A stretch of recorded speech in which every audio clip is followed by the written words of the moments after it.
In his book A Touch of Wonder, Arthur Gordon told the story of the Stranglers and the Wranglers. Now, Gordon had a friend who had attended the University of Wisconsin. At the university, a group of very competitive students formed a literary society for the purpose of helping each other improve.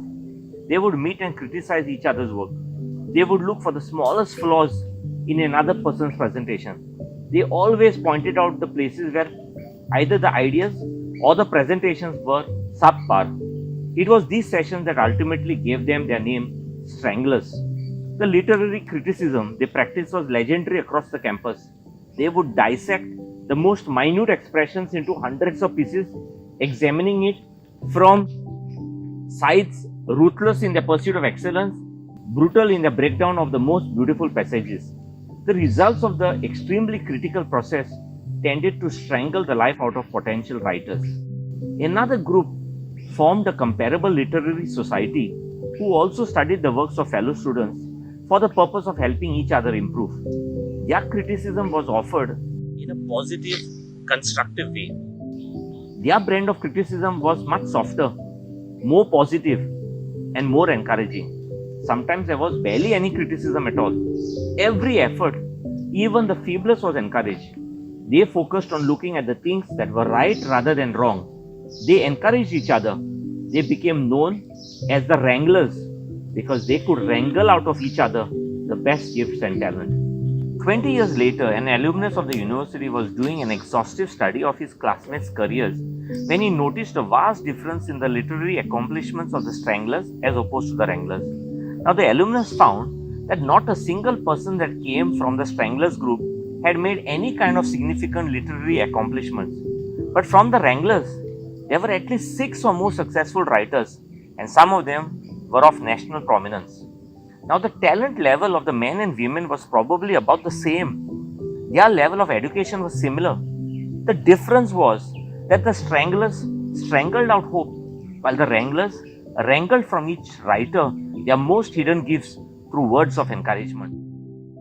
So, a valid question that each of us should ponder on our journey to gain happiness, success, and fulfillment in our life is: am I a wrangler or a strangler?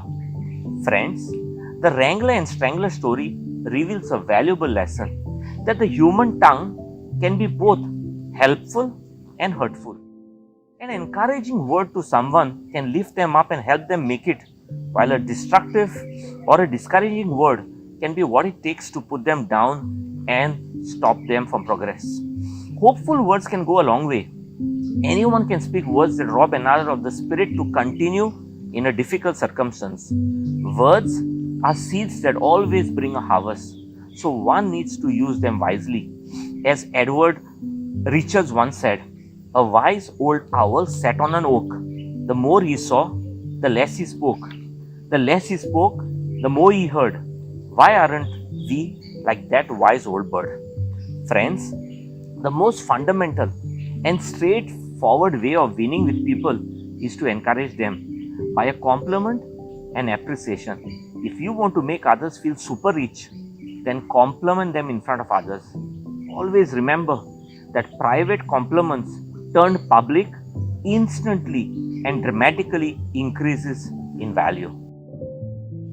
Michael Abrashoff was in his mid-30s in June 1997 when he took command of the USS Benfold, a guided missile destroyer and one of the worst performing ships in the Navy.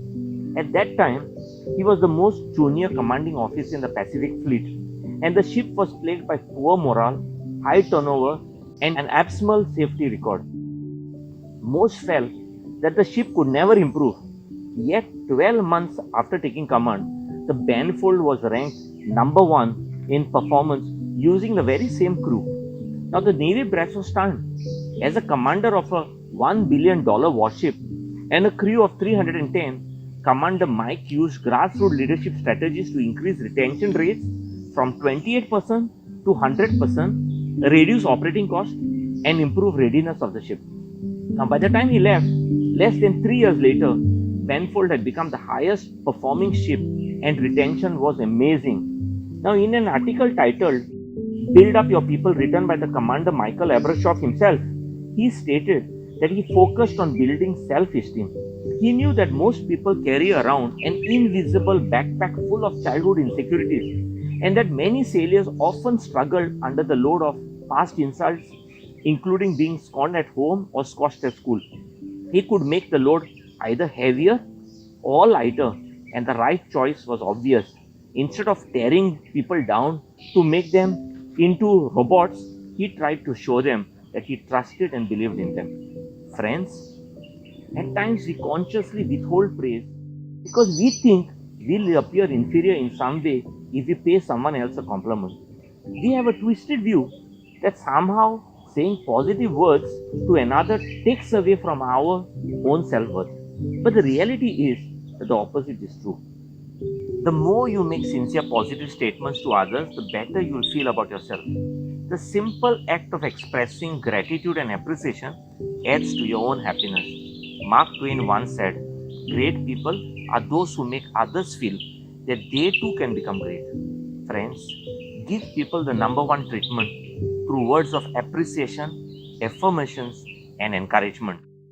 And then watch them rise to your expectation. It's ironic, but this is how life works. As you build others up, your own life becomes more meaningful and rewarding.